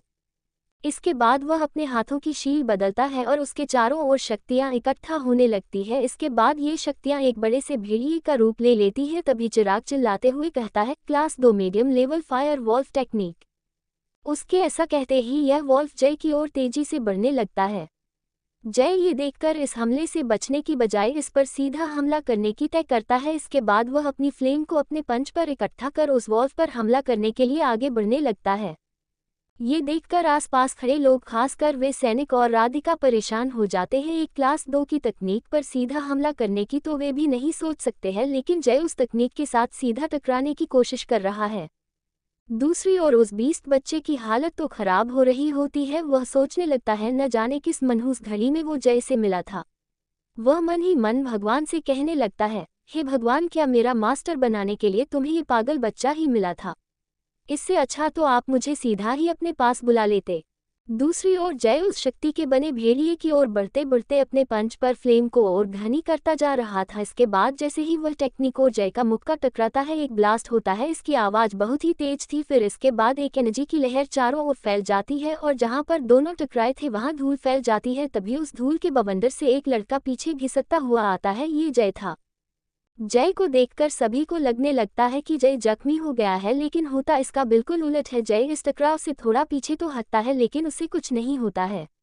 वह अपने आप को संभाल कर अपने कपड़ों को साफ करता है और उस उड़ी हुई धूल को देखने लगता है। जब धूल छटती है तो वह देखता है चिराग सामने घुटनों के बल बैठा है और उसके मुंह से खून भी निकल रहा है। ये देखकर जय कहता है, क्या हुआ? क्या हुआ रॉय फैमिली के चिराग में इतनी ही दम है? क्या तुम इतनी ही ताकत के साथ मुझे चैलेंज कर रहे थे? ये सुनकर चिराग गुस्से से दांत पीसने लगता है और कहता है, तुम्हें इतना घमंड किस बात का है? मैं तुम्हारे जैसे कचरे से कभी भी नहीं हार सकता। और वह तुरंत अपनी हाथों की कुछ मुद्राएं बदलता है और कहता है, class 2 medium level technique wolf body. इस टेक्निक के इस्तेमाल से चिराग की बॉडी की खोई हुई सारी एनर्जी वापस आ जाती है और उसके शरीर की ताकत भी बढ़ने लगती है और वह चिल्लाते हुए कहता है, अब मैं देखता हूँ कि तुम क्या करते हो। इसके बाद वह तेजी से जय पर हमला करने के लिए आगे बढ़ जाता है। उसकी गति पहले से बहुत ज्यादा बढ़ जाती है। जय भी उसकी गति को देखकर थोड़ा दंग रह जाता है, लेकिन वह ज्यादा हैरान नहीं होता क्योंकि वह जानता था कि भले ही चिराग की ताकत व गति बढ़ चुकी है, लेकिन जब वह टेक्निक खत्म होगी तो वह 3 महीने तक बिस्तर से भी नहीं उठ पाएगा। आसपास के लोग भी चिराग की बढ़ी हुई शक्ति को देखकर जय के लिए बुरा महसूस करने लगते हैं और आपस में कहने लगते हैं, न जाने अब इस लड़के का क्या होगा। राधिका और लिली भी अब लड़ाई में काफी दिलचस्पी लेने लगते हैं क्योंकि वे भी जय की काबिलियत को देखना चाहती थी। दूसरी ओर वह बीस्ट बच्चा इस पोजीशन में आ जाता है कि वह किसी भी वक्त चिराग पर हमला कर देगा। दूसरी ओर चिराग जय के काफी करीब आ चुका था, तभी जय एक तरफ झुककर उसके हमले बच जाता है। तभी चिराग तुरंत जय की तरफ मुड़ जाता है और वह जय पर पंच से हमला कर देता है। जय भी उस पर पंच के साथ हमला कर देता है और जैसे ही उन दोनों के पंच टकराते हैं, जोर से एक आवाज आती है और जय खिसकता हुआ पीछे हो जाता है। ये देखकर चिराग हंसते हुए कहता है, क्या हुआ, अब पता चला किसकी फैमिली किस पर कितना ध्यान दे रही है। इस पर जय कहता है, मानना पड़ेगा मिस्टर रॉय, आप में ताकत तो है, लेकिन अभी तुम इतने भी ताकतवर नहीं हुई कि मुझे हरा सको। इसके बाद जय अपनी फ्लेम को बाहर निकालता है और उसे अपने मुखों पर चारों ओर फैला लेता है। फिर कहता है, चलिए मिस्टर रॉय, आज दो हाथ हो ही जाए। इसके बाद केवल उन दोनों के पंचेस के टकराने की आवाज आती है, यहाँ तक कि आम लोग उनके पंचेस की आवाज को ज्यादा देर तक सुन भी नहीं पा रहे होते हैं। करीब 2 मिनट जय और चिराग इसी तरह पंचेस से फाइट करते हैं, लेकिन तभी जय एक पंच में अपने शरीर की 2/3 ताकत से हमला कर देता है। इस मुक्के के टकराने से एक जोरदार हड्डी के टूटने की आवाज आती है। तभी जय उस मुक्के से पीछे हो जाता है, लेकिन जो हड्डी के टूटने की आवाज आई थी वह जय के हाथ की नहीं बल्कि चिराग के हाथ की थी। चिराग सामने अपने हाथ को पकड़कर जोर जोर से चीख रहा था। वह चीखते हुए कह रहा था, तुमने मेरे हाथ के साथ क्या किया? मैं तुम्हें छोड़ूंगा नहीं। इस पर जय कहता है, मुझे बाद में पकड़ लेना, लेकिन अभी अपने हाथ को तो सही कर लो। ये सुनकर चिराग जय को गुस्से से तमतमाते हुए घूरने लगता है, लेकिन वह अब कुछ कर भी नहीं सकता था। तभी वह अपने साथ के आदमियों से कहता है, तुम खड़े खड़े क्या कर रहे हो, जाओ जाकर उसके दोनों हाथ तोड़ दो। इसके बाद जैसे ही वे जय को मारने के लिए आगे आने को हुए, तभी एक जोरदार आवाज आती है, किसकी हिम्मत हुई मेरे पोते को हाथ लगाने की। ये भारी भरकम आवाज सुनकर सभी उस दिशा में देखने लगते हैं। दूसरी ओर जय उस तरफ देखे बिना समझ जाता है कि वह कौन है। वह उस तरफ देखकर कहता है, दादाजी आप। इसके बाद दादाजी तुरंत जय के पास आते हैं और कहते हैं, जय मेरे बच्चे, मुझे पता है तुझे कुछ नहीं हो सकता, आखिर तू पोता किसका है? दिग्विजय सिंह का। इसके बाद वे सीधे जय को गले लगा लेते हैं। जय भी दादाजी को गले लगा लेता है और दादाजी से कहता है, दादाजी माफ कीजिए, मेरी वजह से आप इतने परेशान हुए।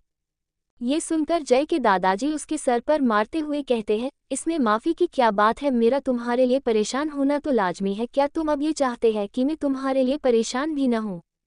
ये सुनकर जय कहता है, लेकिन दादाजी, अल्केमिस्टस ने आपको आपकी पावर्स का इस्तेमाल करने से मना किया था, फिर भी आपने अपनी शक्तियों का इस्तेमाल क्यों किया?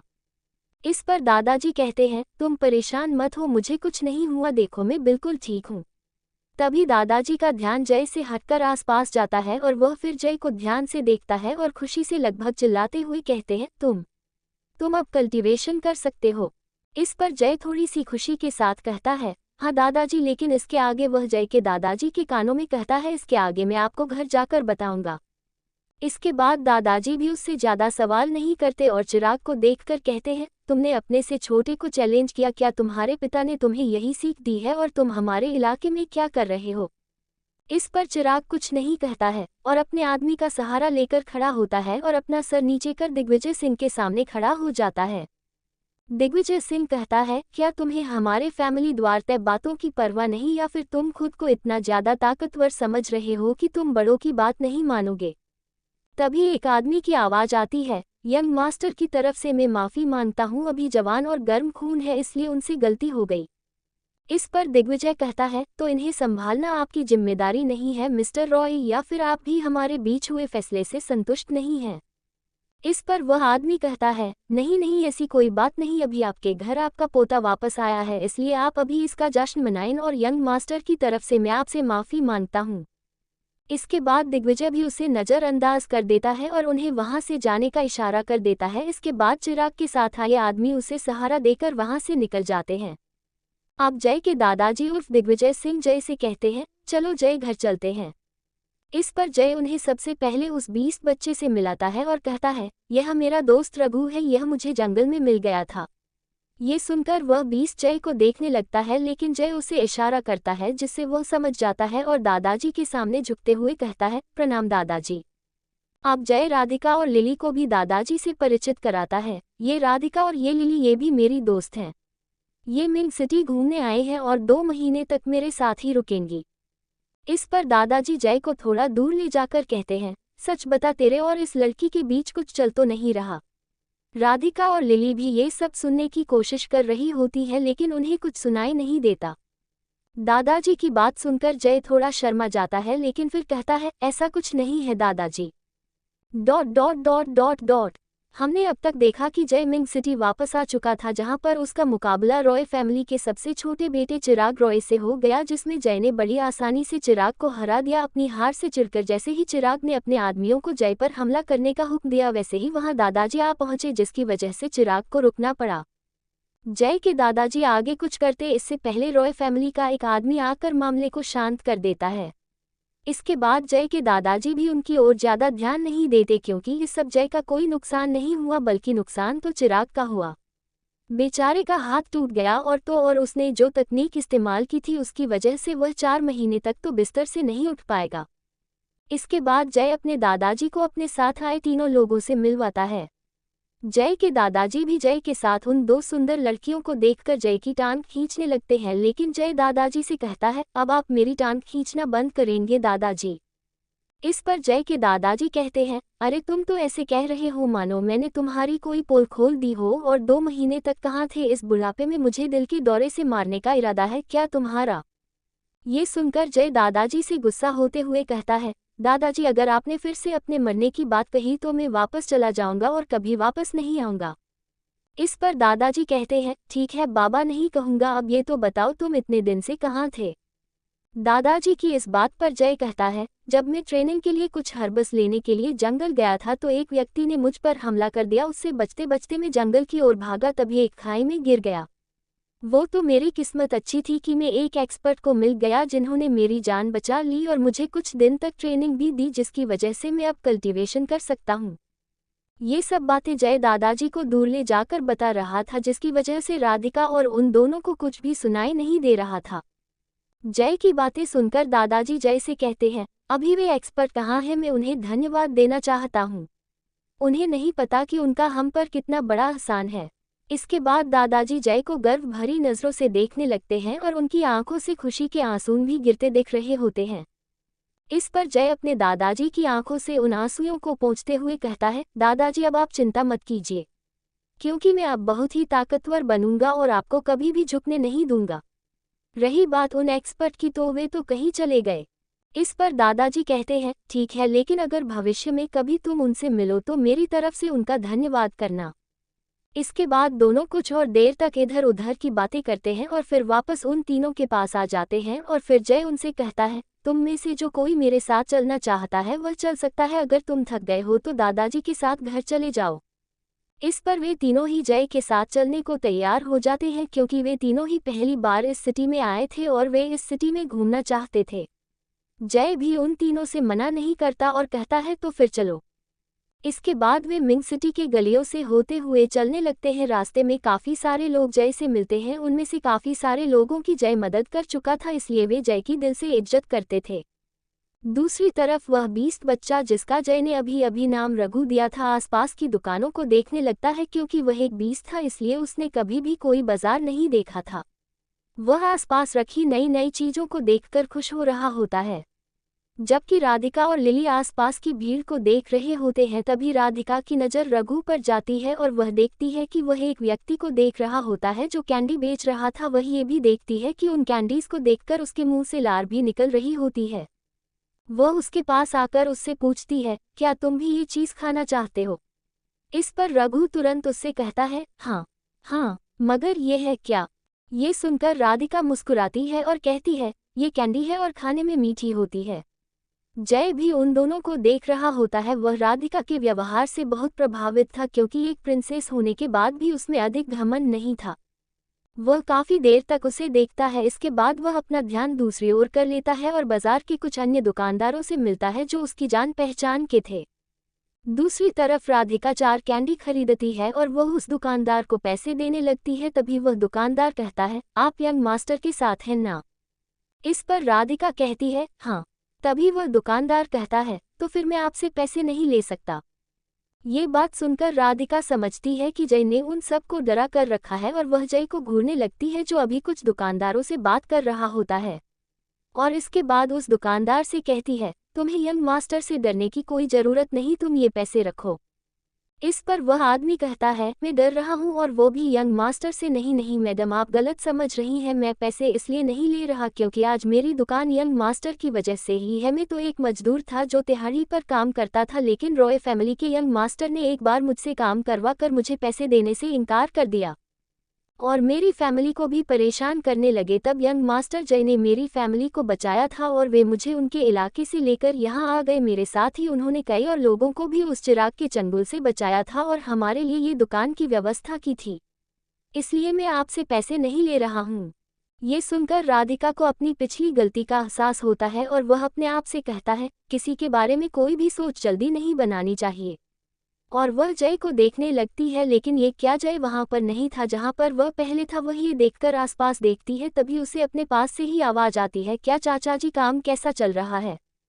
इस पर वह दुकानदार कहता है, सब ठीक चल रहा है यंग मास्टर, मुझे ये जानकर खुशी हुई कि आप सही सलामत है। ये सुनकर जय कहता है, मुझे क्या हो सकता था जब तक आप लोगों की दुआ मेरे साथ है। तभी वह राधिका के हाथ में कैंडी देखता है। वह राधिका से कहता है, क्या तुम्हें कैंडी पसंद है? और चाचा जी की तरफ कुछ सिक्के बढ़ाकर कहता है, ये लो चाचा जी, इनके पैसे, ये मेरे साथ हैं और आज मैं इन्हें मिंग सिटी घुमाने लाया हूँ। वह दुकानदार पहले तो पैसे लेने से मना कर रहा था, लेकिन जय के जोर देने पर उसने पैसे ले लिए। इसके बाद जय राधिका की तरफ देखता है जो काफी देर से उसे ही घूर रही थी। तभी जय राधिका से कहता है, क्या हुआ प्रिंसेस साहिबा, क्या आपको ये खानी नहीं? अपनी नहीं तो कम से कम अपने पीछे खड़े बेचारे इस बच्चे की तो सोचो जो तब से तुम्हारे हाथ में कैंडी देखकर अपनी लार बहाए जा रहा है। इस पर राधिका का ध्यान टूटता है और वह उन कैंडीज में से एक रघु को, एक लिली को और एक जय को दे देती है। इसके बाद वे चारों कैंडीज खाते खाते बाजार घूमने लगते हैं। फिर जय बाजार से होते हुए उन्हें एक अनाथ आश्रम ले जाता है और उसके सामने जाकर उसे देखने लगता है और तुरंत उसे कुछ याद आता है और वह अपना सर पीटने लगता है। इसके बाद वह तुरंत भागकर जाता है और बाजार से कैंडीज का एक पूरा पैकेट उठाकर ले आता है। इसके बाद वह उस आश्रम में घुसने लगता है। तभी एक कड़क और प्यारी सी आवाज आती है, कोई जरूरत नहीं है यहाँ आने की, हम सभी तुमसे बहुत नाराज है और तुमसे कभी भी बात नहीं करने वाले। इस पर जय कहता है, माफ करना, तुम्हारे भाई को कुछ जरूरी काम से बाहर जाना पड़ा, इसलिए तुमसे मिलने नहीं आ पाया। इस पर रुचि कहती है, क्या तुम बताकर नहीं जा सकते थे? अब हम में कोई भी तुमसे बात नहीं करेगा। इस पर जय कहता है, अरे अब माफ भी कर दो, देखो मैं तुम सबके लिए कैंडीज लेकर आया हूँ और आज की कैंडीज तो बहुत स्वादिष्ट बनी है। इस पर वे सभी बच्चे छुपकर उन कैंडीज को देखने लगते हैं जो जय लेकर आया था, लेकिन जय से बात नहीं करते। लेकिन जय उन्हें फिर से कहता है, सोचो आज मैं हर किसी को 2-2 कैंडीज दूंगा, अगर अब भी तुम नाराज रहे तो मैं अपने नए दोस्तों के साथ ये सार कैंडीज खा जाऊंगा। इस पर वे सभी अचानक कहते हैं, नहीं नहीं, हम नाराज नहीं हैं। इसके बाद जय उन सभी को कैंडीज देने लगता है, लेकिन वह रुचि को देखता है कि वह अभी भी नाराज, तो वह रुचि के पास जाकर कहता है, क्या हुआ, तुम अभी भी मुझसे नाराज हो? इस पर रुचि अपना मुंह फुलाते हुए कहती है, हाँ हूँ मैं नाराज। इस पर जय कहता है, अब नाराजगी छोड़ भी दो, मैं तुम्हें नए कपड़े दिलाने ले चलूंगा। नए कपड़ों की बात सुनते ही रुचि की नाराजगी भी दूर हो जाती है और वह भी खुशी खुशी कैंडी खाने लगती है। दूसरी ओर राधिका लिली और रघु यह नज़ारा देखकर दंग रह जाते हैं क्योंकि वे जय का कोई दूसरा ही रूप देख रहे थे। हालांकि उन्हें जय से मिले ज़्यादा वक्त नहीं हुआ था, लेकिन जब भी उन्होंने जय को देखा था तो वह हमेशा गंभीर रूप में ही रहता था। लेकिन यहाँ जय उन बच्चों के साथ बहुत खुश था और उनके साथ बहुत ही खुशी से खेल रहा था। तभी जय को भी उनका ख्याल आता है और सभी बच्चों से कहता है, हाँ तो बच्चा, पार्टी में तुम्हें अपने नए दोस्तों से मिलवाने वाला हूँ। तभी वह राधिका की तरफ इशारा करते हुए कहता है, तो प्रिंसेस रुचि, ये है बड़ी वाली प्रिंसेस, प्रिंसेस राधिका, और उनके साथ खड़ी है उनकी बेस्ट फ्रेंड लिली। जय की बात सुनकर राधिका और लिली बच्चों की तरफ अपना हाथ हिलाती हैं। इसके बाद जय रघु की तरफ इशारा करते हुए कहता है, ये है आपका बड़ा भाई रघु। इसके बाद रघु भी उन बच्चों को देखने लगता है। रघु को पता नहीं क्यों, लेकिन इन बच्चों को देखकर खुशी का एहसास हो रहा था। वह इतनी खुशी किसी इंसान को मारने या उसे तड़पाने में भी महसूस नहीं करता था जितनी खुशी उसे इन बच्चों से मिल रही थी। वह मन ही मन जय का शुक्रगुजार था, क्योंकि उसकी वजह से ही रघु ने जिंदगी देखी थी, नहीं वह तो उस तालाब की गहराई पड़ा सालों और गुजरा देता। इसके बाद वे सभी उन बच्चों के साथ खेलने लगते हैं। जय उस अनाथ आश्रम के मैनेजमेंट से उनकी ज़रूरतों को पूछने चला जाता है। तभी हम रुचि और राधिका को देखते हैं। वह राधिका से कहती है, क्या तुम्हें मेरा बड़ा भाई अच्छा लगता है? इस पर राधिका कहती है, कौन बड़ा भाई? ये सुनकर रुचि कहती है, अभी तुम जिसके साथ यहाँ आई हो वह बड़ा भाई, और कौन? ये सुनकर राधिका के कान लाल हो जाते हैं और वह हड़बड़ाते हुए कहती है, ये तुम क्या कह रही हो? राधिका के लाल कानों को देखकर रुचि कहती है, मतलब तुम्हें मेरा भाई अच्छा नहीं लगता है? इस पर राधिका कहती है, नहीं नहीं, ऐसी कोई बात नहीं। तभी रुचि बीच में बोलती है, मतलब अच्छा लगता है। राधिका इसके आगे कुछ और नहीं कहती और बात को घुमाने की कोशिश करती है, लेकिन राधिका जिसे बच्ची समझ रही थी वह तो बहुत ही समझदार निकली। वह कहती है, बात को घुमाओ मत, सच कहूँ मुझे भी तुम बहुत पसंद हो, इसलिए मेरी तरफ से हाँ है, बस तुम हाँ बोल दो, बाकी जय भैया को मनाने की जिम्मेदारी मेरी। इस पर राधिका कहती है, तुम अपनी उम्र से बहुत समझदार हो, लेकिन मेरे और जय के बीच ऐसा कुछ भी नहीं जैसा तुम समझ रही हो। हमें मिले हुए भी अभी ज़्यादा समय नहीं हुआ है। इस पर रुचि कहती है, ओफो, तुमने पहली नज़र के प्यार के बारे में नहीं सुना? अगर तुम मेरे भाई को पसंद नहीं करती तो तुम्हारे कान लाल क्यों हो रहे हैं? इस पर राधिका हड़बड़ाते हुए कहती है, कहाँ? तभी जय वहां पर आ जाता है और कहता है, चलो बच्चों, अब बहुत हो गया खेलना, अब रात हो रही है, जाओ जाकर सो जाओ और अपने नए दोस्तों को भी सोने के लिए जाने दो। इस पर रुचि कहती है, लेकिन मुझे अभी बड़ी प्रिंसेस से और बातें करनी है। लेकिन जय उसे डांटने के अंदाज में कहता है, नहीं बिल्कुल नहीं, आज बड़ी प्रिंसेस ने लंबा सफ़र तय किया है, वे थक गई होंगी इसलिए उन्हें आराम करना है। अब तुम भी जाओ, जाकर सो जाओ। इस पर रुचि अपना मुंह फुलाते हुए वहां से चली जाती है, लेकिन जाने से पहले राधिका से कहती है, अगर तुम्हारी तरफ से हाँ होगी तो मैं हमेशा तैयार रहूंगी। और वह राधिका को आंख मारते हुए वहां से चली जाती है। जय ये सब देखकर राधिका से कहता है, वह बहुत शरारती है। अगर उसने तुम्हें ज़्यादा परेशान किया हो तो उसकी तरफ से मैं तुमसे माफ़ी मांगता हूँ।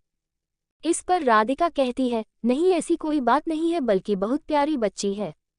इसके बाद राधिका, लिली, रघु और जय वहां से जय के घर की ओर निकल जाते हैं।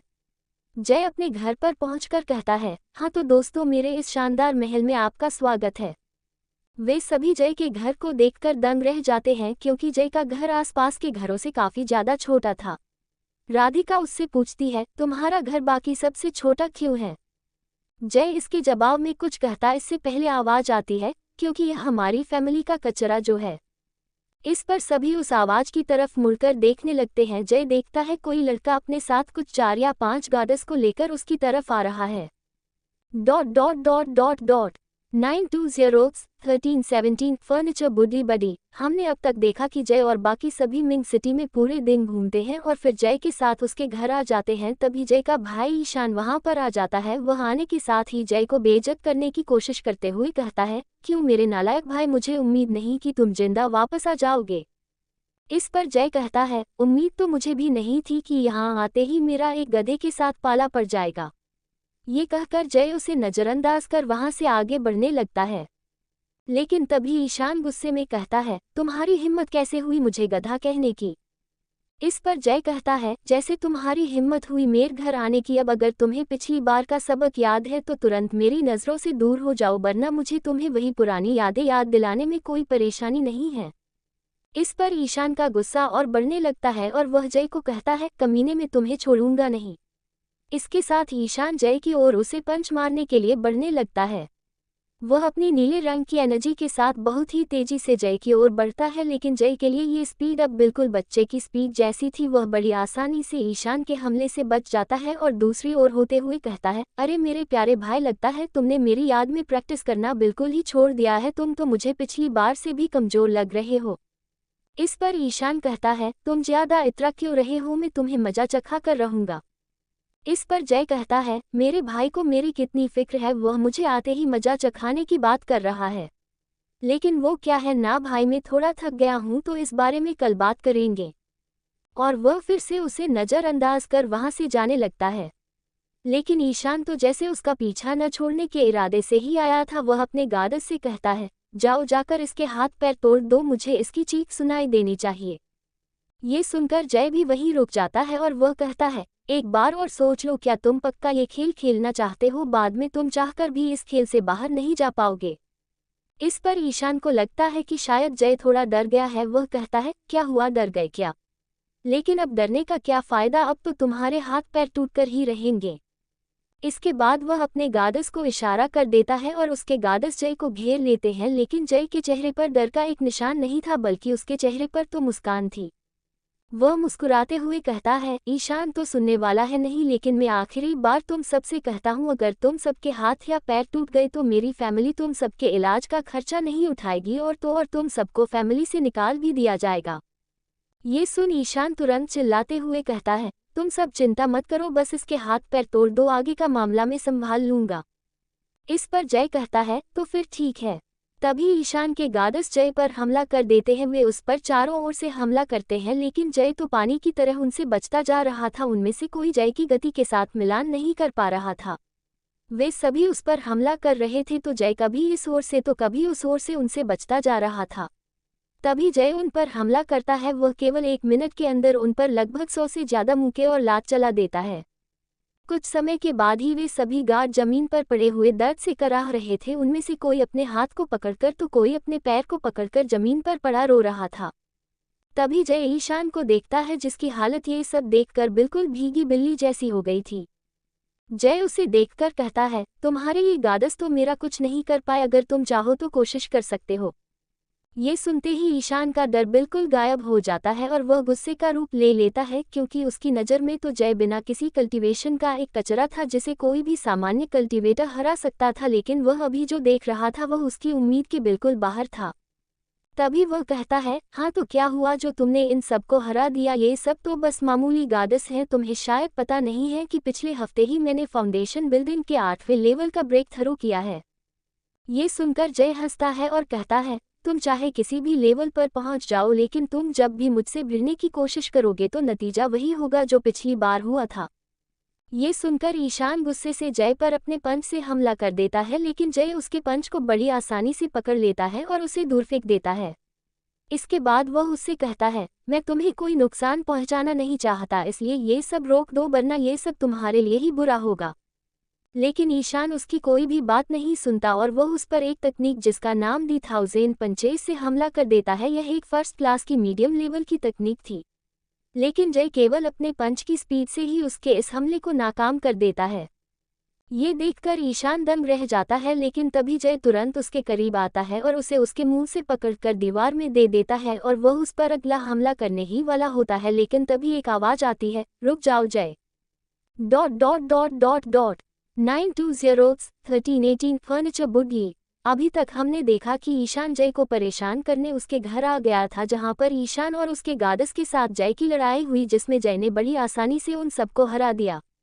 जय जब ईशान को एक जोरदार मुक्का मारने ही वाला होता है, तभी उसे एक आवाज आती है, रुक जाओ जय। यह आवाज सुनकर जय पहचान जाता है कि कौन है। ये उसके तीसरे चाचा राजवीर सिंह थे और ईशान के पिता थे।